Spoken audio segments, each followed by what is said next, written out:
Coming to another session of our office hours. My name is Matthew, and we got some members of the team here today that will be going over some different topics and add-ons.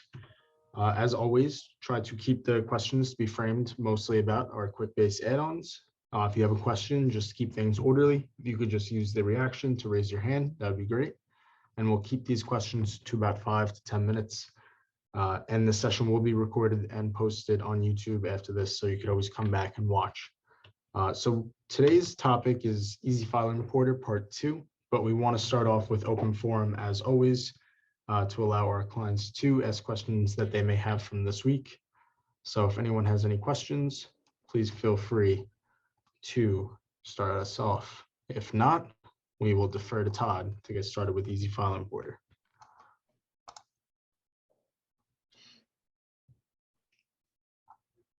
And as other people just keep rolling in. Yep. Oh, we do have a question. David, first man up.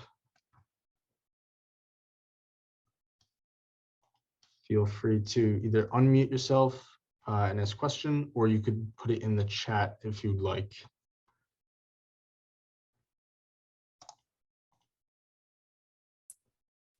Yeah, sorry about that. I just got off of a Microsoft Teams meeting, and now I'm reacquainting myself where the little buttons are. Right. Okay, this is Exact Forms Plus, and I'm using multiple subtables for creation of a job description from Quickbase data. And can I share? Yeah, please, if you can. Let me stop my share. If I can figure where's, oh, big green button. All right. Go. All right, so. And just remember to, hopefully there's no sensitive information on this because everyone. Well, this is actually published because we're advertising for the job. So. Perfect.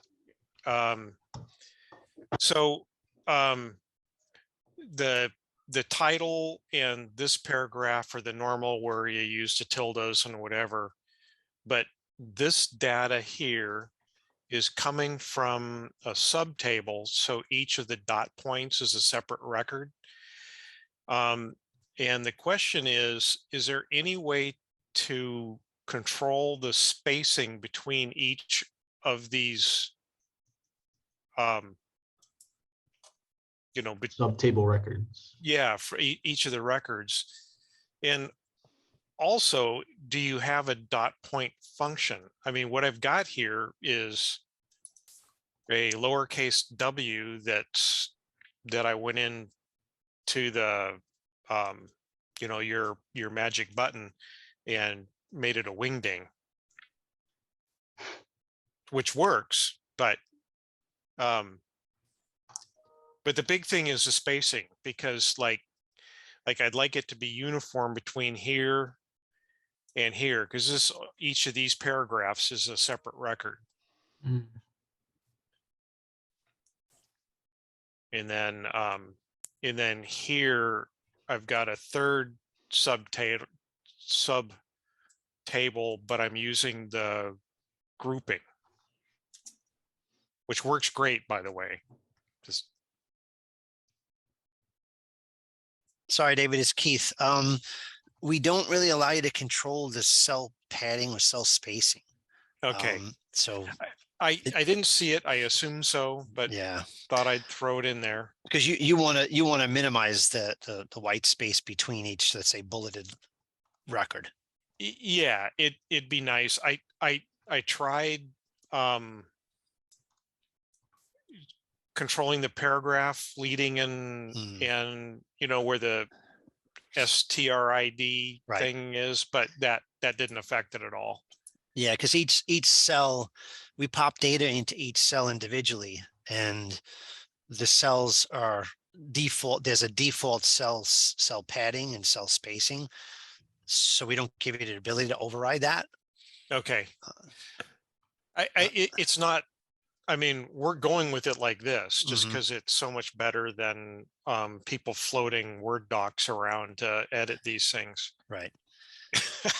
Yeah, no, I can imagine that. But it's something that been asked for in the past. It's just we'd have to in the magic button, which is really what David's referring to, the magic button. That's our EFP configurator. We'd have to really allow you to, for every cell, each column, if you will, give you the ability to control the cell padding, and it could be done. It's just a little bit more work on our end to add that as a feature, but we'll make note of it and see where we might be able to fit it in, because it will add more flexibility, and it's not like you're not the only one who's asked for it in the past. It's just okay. we, We might be able to, just clean it up, make it look a little bit better. But again, it's not a showstopper. Mhm. We've got such a huge improvement in efficiency, just as is that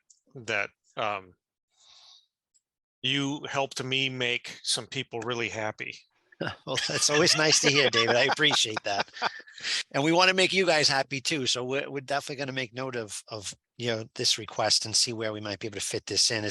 I have to really look at the code too to see how I can handle each one individually, because it's almost like I'd have to, if you do the cell padding for one, you kind of got to do it for all, otherwise, because it's going to be all over the place then. So it's a little tricky.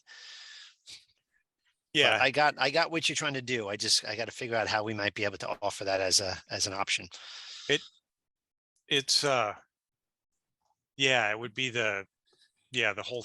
Can you turn all borders on for that table? Highlight that table and choose all borders. I'm just curious what it looks like with the borders on. You know how to do that? The right above the help up above.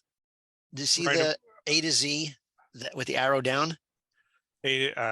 In here? All the way up at all the way up at the top. You can do it. Yeah, right. The one below it. The one below it. Yeah. Oh, okay. That. Do all borders. I was just curious to see because it's really not that much. It is. It's pretty tight there. I don't know if we're really going to be able to do much. Staying in the table, I think that's about all Word will do.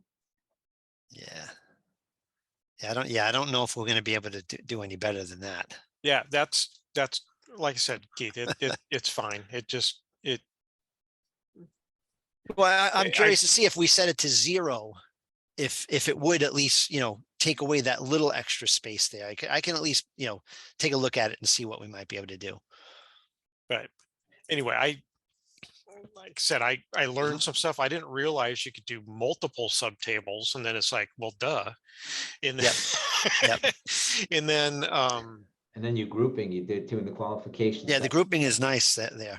Mm-hmm. Yeah, I something I learned 2 weeks ago in your office hours session. Great. So perfect. So that's what these sessions are for. Yeah, I thought I knew what I was doing. How do I apply for the job, David? Director of IT, oh no.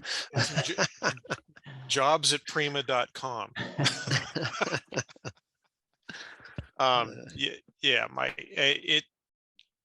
It's not how I put it. My oldest son is currently in it, and he wants out. He wants to go back to where he was. It's kind of a high stress thing. But that's kind of par for the course, I think. Everything gets blamed on IT no matter what. At least truth. Use more Quickbase. Yeah. It's still in the IT though. Right? Yeah, we still get into the arguments frequently about the value of Quickbase, and even though they keep finding ways to jack up the price, it's still, when you look at other stuff out there, it's hard to compete with it. True. It just And then you couple our add-ons in there and forget about it. You got a full solution. Yeah, well, we've got the signature capture and exact forms plus and the batch. I think one other thing, but yeah. Anyway, Well, thanks, thank guys. you. Yeah, thank you for asking a question. While we have you and while we have others, this is still open forum. So if anyone else has a question, we would love to take it now.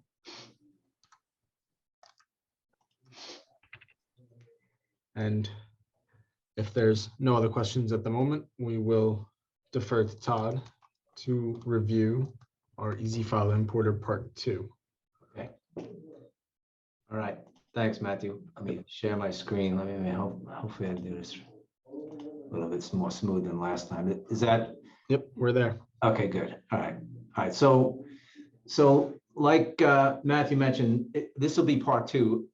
Part 1 last week was obviously installation, setup, etc. So I'm going to reuse that same app to run through some couple advanced features that you might find handy when it comes to Easy File Importer. So I have my app. It's empty, as you can see. Kind of blew away all the records. This way we could start again. And I do have let me bring over here's my Excel sheet. It has a bunch of assets, computers, equipment, etc. on one tab, and then it has some employees on another tab. And then I actually assigned, and we'll see why I'll use these assignments here in my examples, my load. So I'm going to assign assets to employees, but for now we'll take it step by step. And like I said, so from last week, we left off with, say, a multi-tab, which is kind of an advanced feature, a multi-tab import, which is what I just showed you, the 2 tabs. So let's load up the data with that same, with that Excel sheet. So I already, last week I created my configuration, so I'm going to reuse them. And they're all explained in last week's help session, or in the videos. So all I'm going to do is add my file that I just showed you so that I can load up my data, right? So 2 tabs into two tables, right? And all I have to do, obviously, is just add my file to my configuration group, right? Which has the import configurations, which we went through last week, and then my files that I want to load. And that's it. Everything's contained here inside a configuration group. If I view that record, so now I'm seeing some information about the import, right? So let's just go and make sure that everything got loaded. Okay, so here's my assets now. My assets table and my test table are loaded, right? So now we have data inside the app from an import of multi-tabs.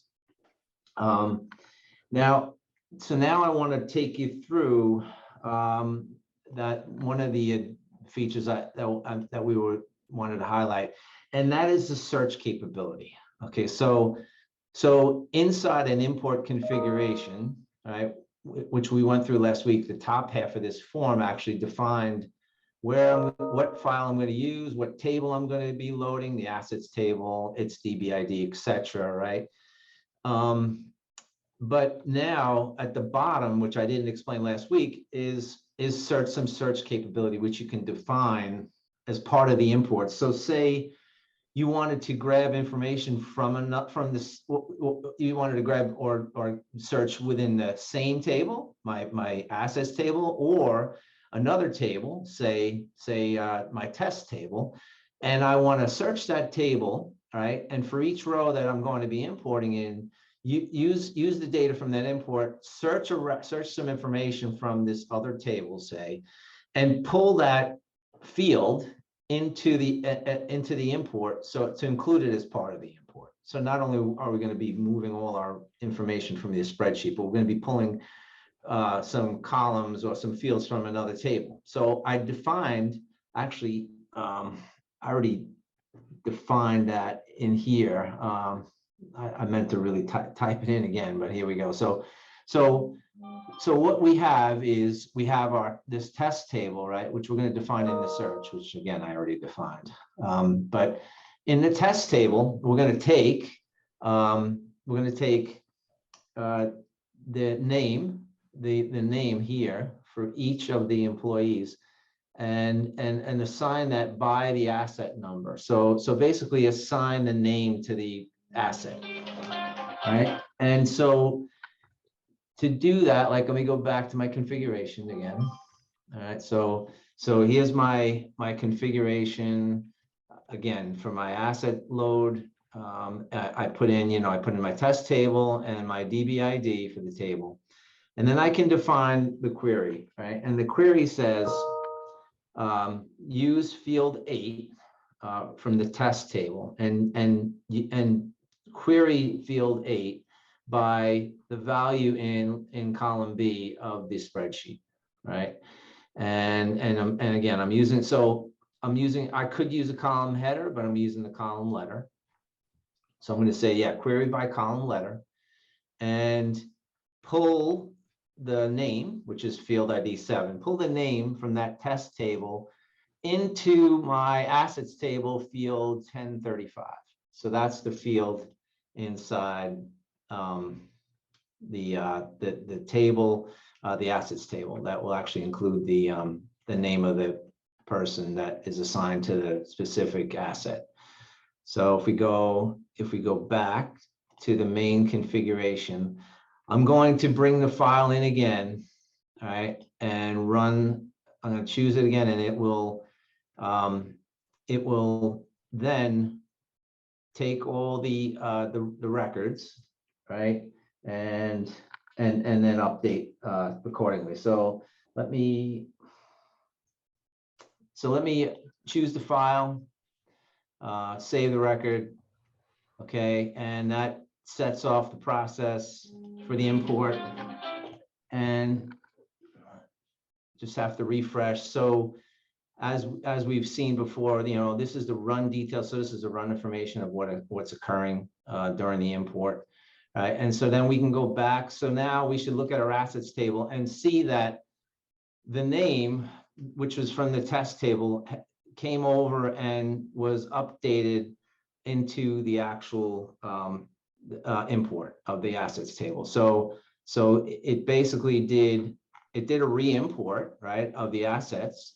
There wasn't really anything that changed except the fact, so there's nothing we can see exactly. Actually, you know what, let me do this.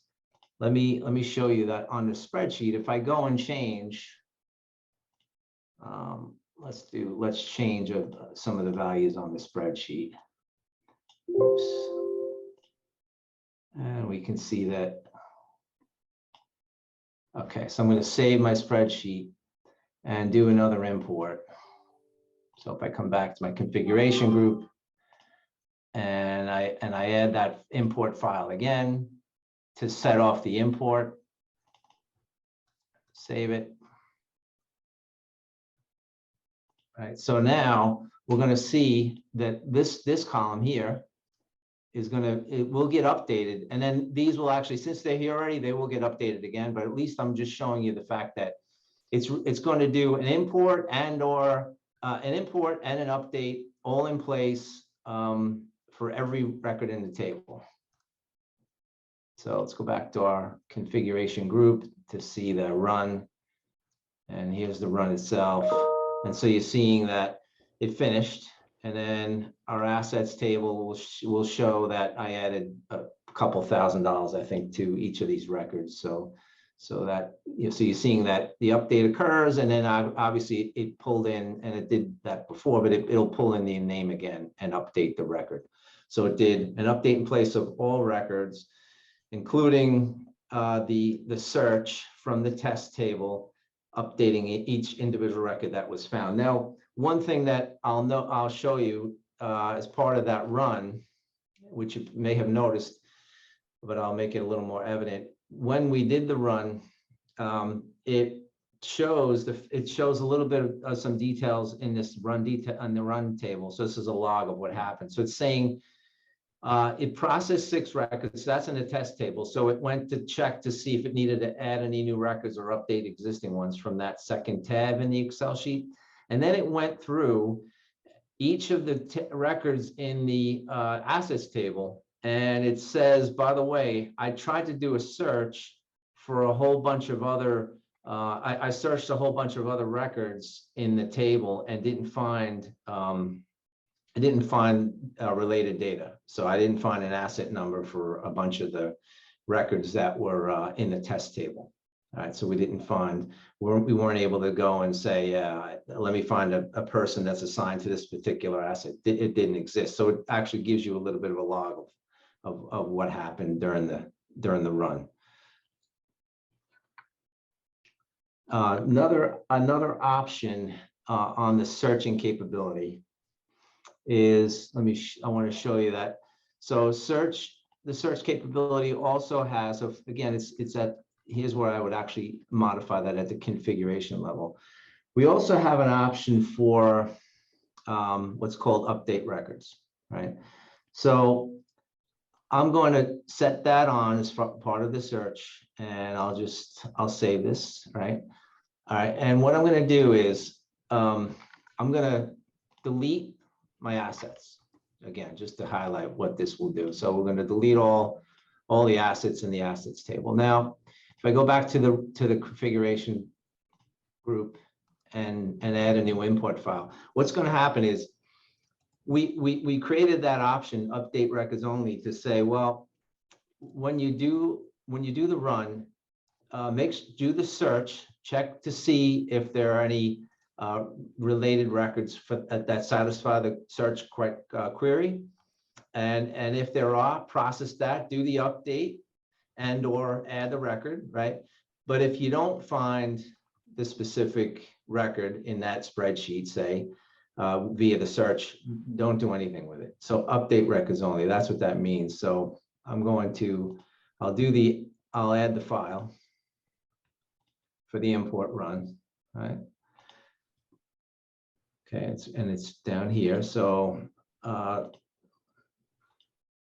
just refresh until we see that it's completed.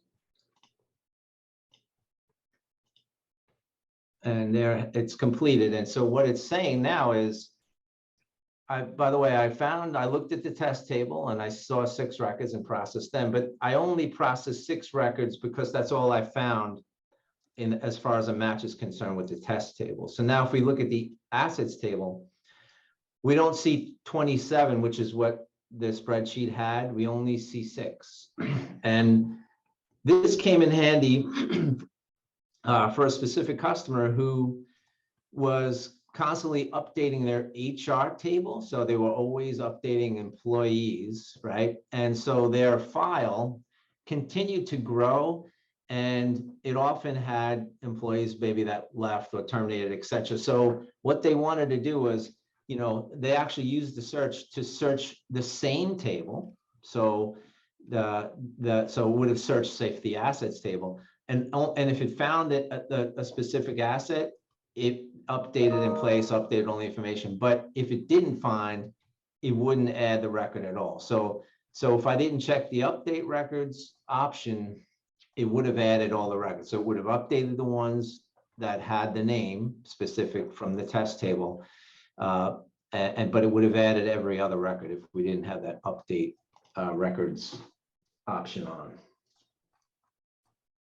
So let me take, there's another option also inside here for the for searching capabilities. Again, just want to show you this one. So I'm going to uncheck update, and this says same query results for all rows. So what this will do is it's going to do the search, but once it finds the value, it will just use that it's almost like a unique value it's getting. It's doing one search, finding a record, and then it's going to use that value for the whole import. So I'll show you what happens there.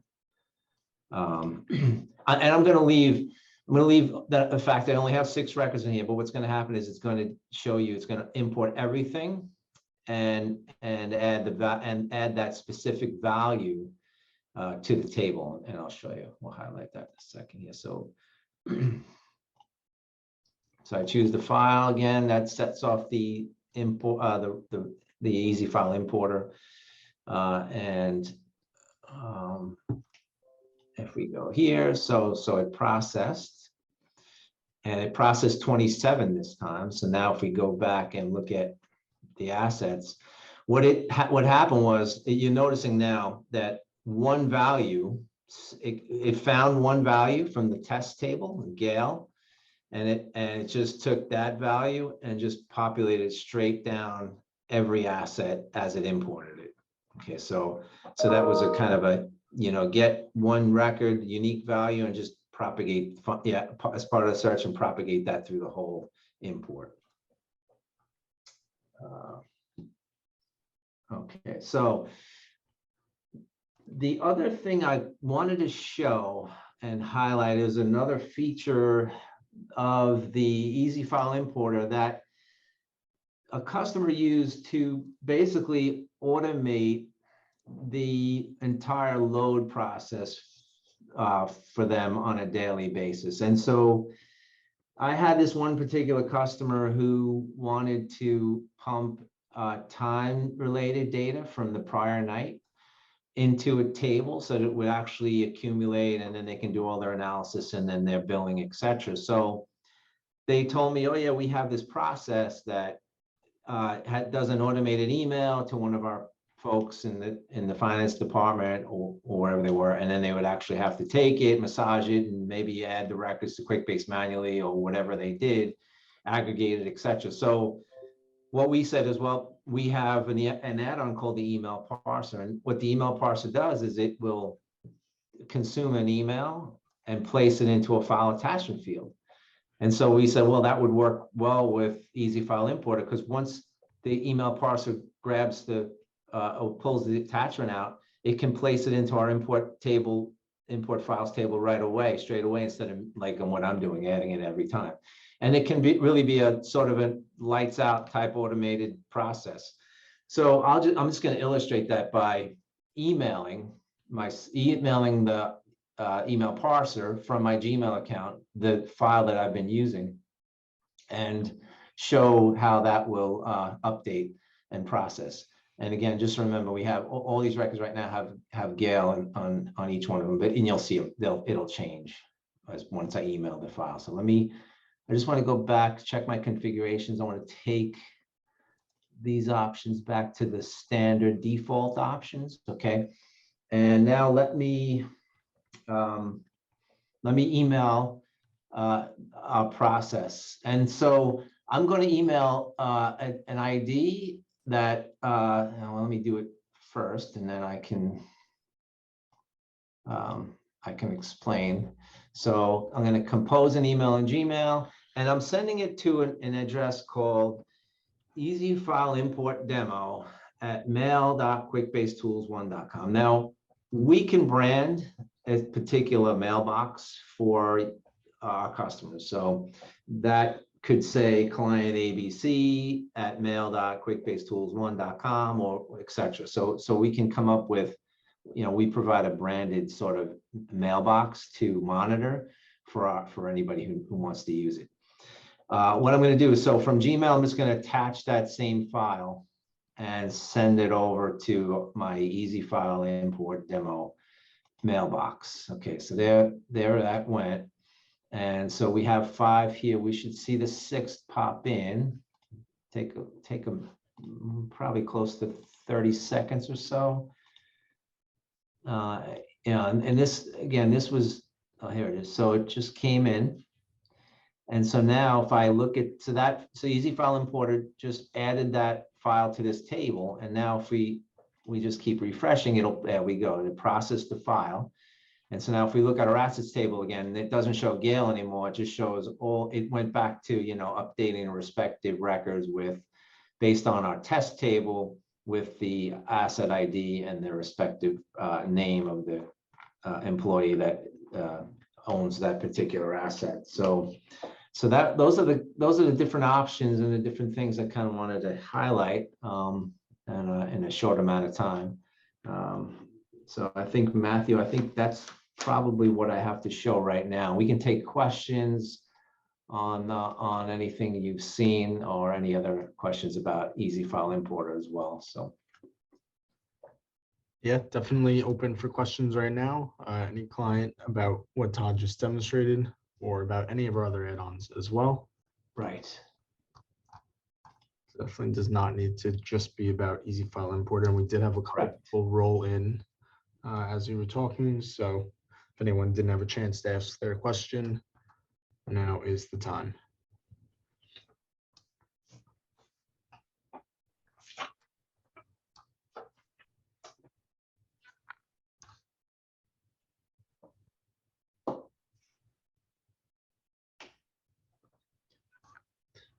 Well, I think that says something for itself. So I think that this was great, Todd, and the Easy File Importer from Email Parser was a very nice touch as well.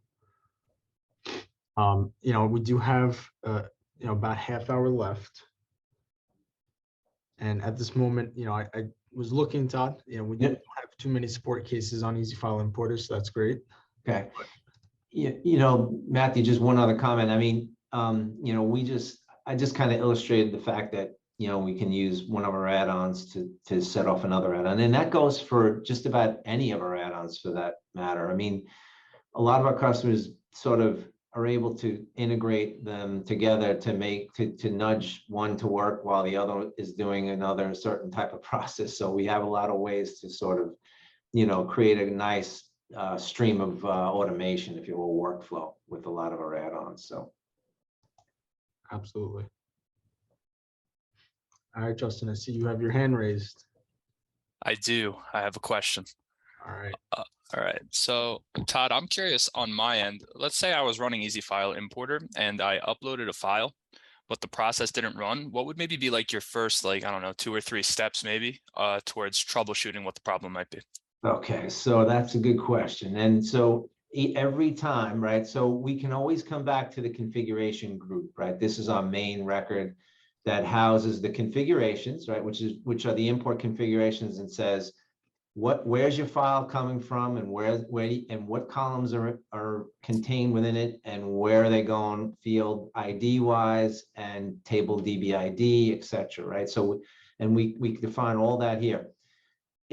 So then we have another related table, which is the import files table, and that's where you would see what you're mentioning. So any kind of anomaly, any kind of issues, obviously, it's giving us a process complete message, because the first tab, right, second tab, sheet 2, process towards the test table, and then this second record, which is the other configuration, processed using sheet 1 to our assets table. Now, you already see here, to a certain degree, it giving some information regarding, it ran, but by the way, we didn't find some records. Is that okay? So this is where you would see a lot of, red flags, things that may not, file may not have been properly formatted like you think, potentially, and we would tell you that right inside the run details table. So it's really a log of success, but also failure, and an explanation as to what actually occurred.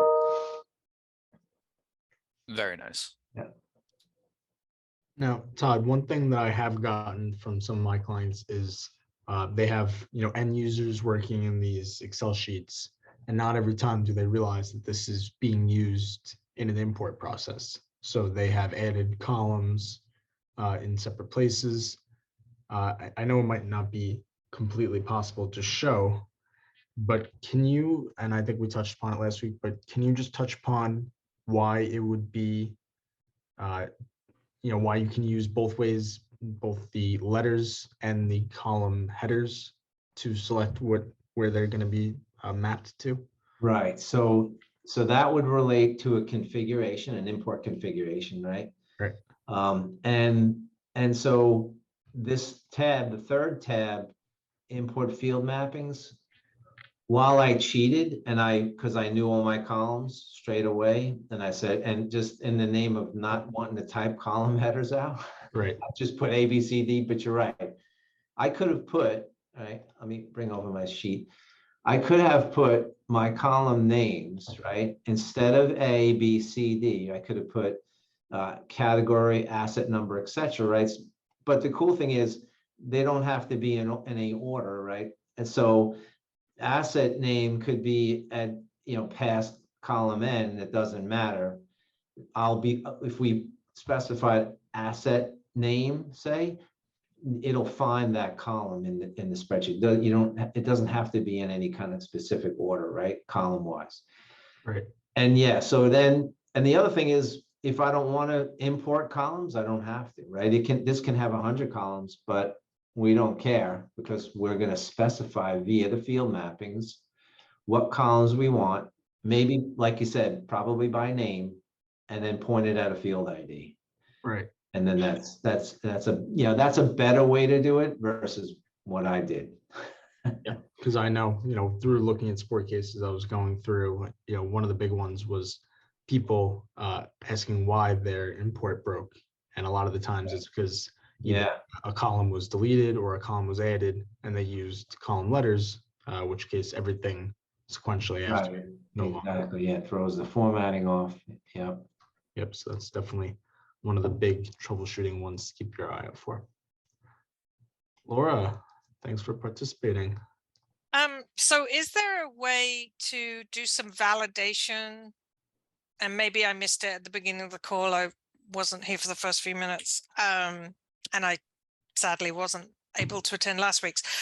Is there a way that when you run or bring a file in, that it can go through some verification process before it runs, so that in a sense you don't run into importing maybe bad data because the columns or the data doesn't fit? It's a good question. Like, for example, I guess, for example, if the spreadsheet that's imported has 10 columns, but the configuration has 15, that's an immediate red flag that the data is not complete for the import configuration. Right. Yeah. And so yeah, I don't think our process would tell you, hey, by the way, we found all these columns. Oh, you defined all these columns and they weren't found. I mean, that's a good potential,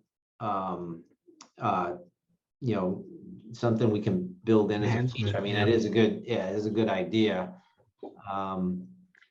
But so I mean, I could give that a try. I don't think we have that set up where I could go, oh, by the way, you define column O. Like if I define, because right away I defined O, even though O isn't in the table, I defined O to write a value, right? Yeah, to write a value. So, yeah, okay. And I don't, like if I define P, I don't think it'll complain. If I add a mapping and I say, oh yes, P should go to 1038, right? Or maybe 1099, which I don't have in my table. I mean, that's a good, okay. So I just defined another mapping. And so let me go back to my configuration group, right? And then I'll just add the file again to get another run. All right, we'll choose it and we'll see what happens. But don't think my exception is going to tell me, hey, let's see. That was 239. So let's see. Okay. Okay.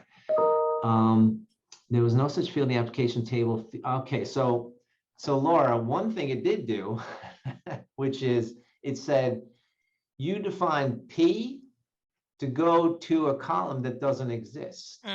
So good point. So there you go. So it did tell me no field in the app. So that's would it fail the whole thing at that point? It failed the whole thing. Failed the whole thing. So nothing got updated. Nothing got processed. And it actually, and it says here that it failed. And it failed the whole thing, meaning even though sheet 2 was test, it didn't process it. it didn't process that one either. It Right. processed 0 records and 0 for the first one. So So that would work if you had deleted a field that was referenced in the configuration. yeah, and- because it won't yeah. find that field ID number and it'll fail. Yeah. Yeah, so, yeah. Now, now if that, now I don't think, because the column's blank, if I did define a column, if I did define the column, which I think I have 103.8. Like I made 1099, but that was really a bogus, because I knew that was bogus, but I have 103.8 as a valid column. If I do my import again, I'm going to add my file again.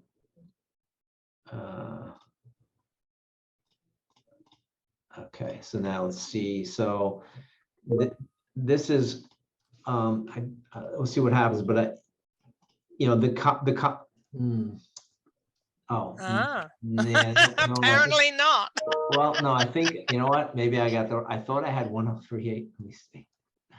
Maybe I don't know, because I added a bunch. Yeah, 103.7. I'm sorry, that was my bad. Let me put it back. I'll do At least we know the errors are working. Yeah, 103.8 doesn't exist either, so I'm doing well here. Let me just change this to 103.7 does exist. So let me do 103.7, and now we'll run it again. So P is blank, but 103.7 is a valid column. I don't think it's going to complain about that. Let's see. Does it run on like API import from CSV in terms of Yeah. how it gets the data in? So if you had changed a field from text to date inside Quickbase, and then you were trying to put text into the field, it would say, would it fail it, or would it just say it just wouldn't put that value in because you can't put a date in? That's a good question. What would the text and date Quickbase field. import do? That's a good question. What would the Quickbase import? Because we do follow that construct. So see that it did work, that import, even though column Right. P is blank. It doesn't even have a column head, but the field is valid. So it said, okay, well, I'm going to put whatever you want and whatever you have here in there. So you're right. It does follow the import, Quickbase import from CSV. Right. So, you know, it may fail, and, you know, I can try that. So into a date field, like if I just put garbage in here, right? I just said, oh, that didn't do that. Well, I don't think that's gonna. Okay, so that's an invalid date, obviously. Right. So now when this, let's do another import. So if we do add the file again. Let's see what happens here. Yeah, it didn't, I'm sure it didn't do anything to that field. For that record. Oh, it just made it blank. Right. So that, so obviously that's more than likely the way that the behavior, the input from CSV, because that's what we do use. Yeah. So it did. I'm curious. Invalid, yeah.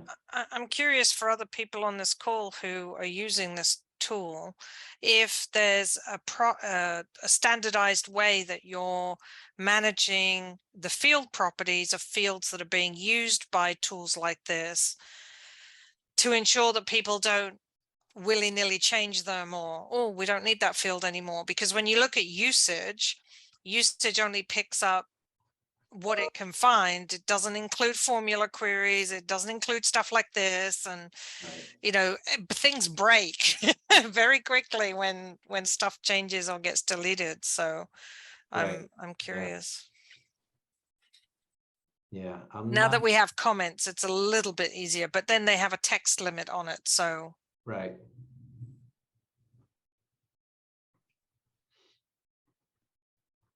Well, thank you, Laura.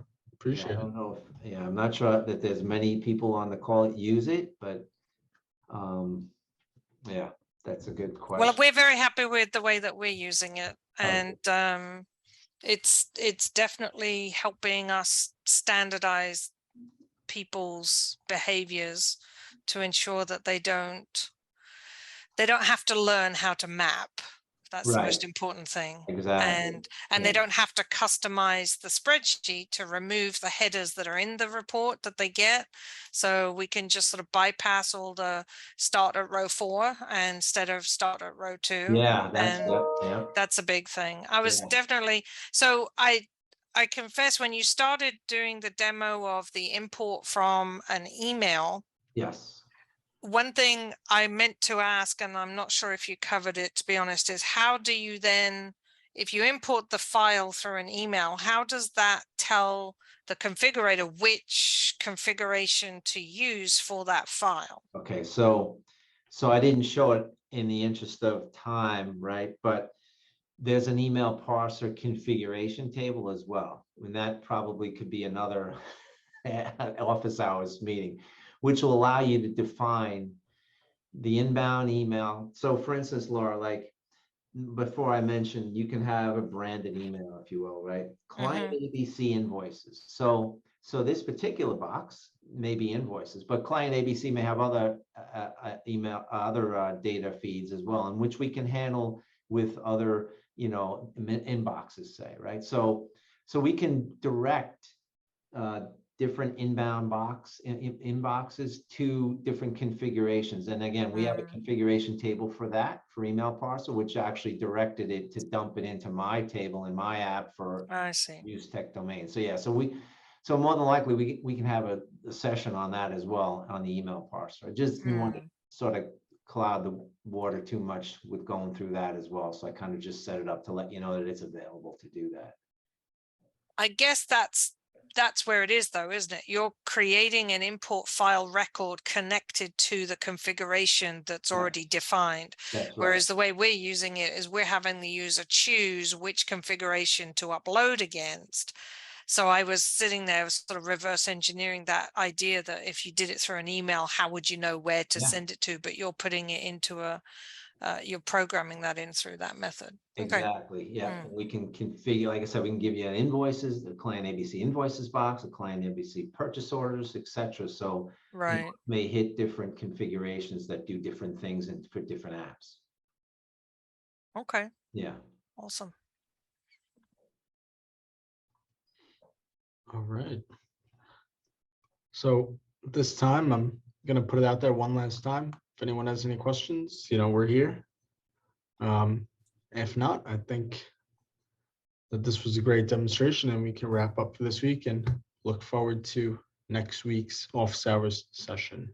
Oh, yeah. One other thing, Justin, could you put the help site in the chat, just in case anybody wanted to kind of, well, obviously follow along via your videos that you create, your great videos that you map out for everyone.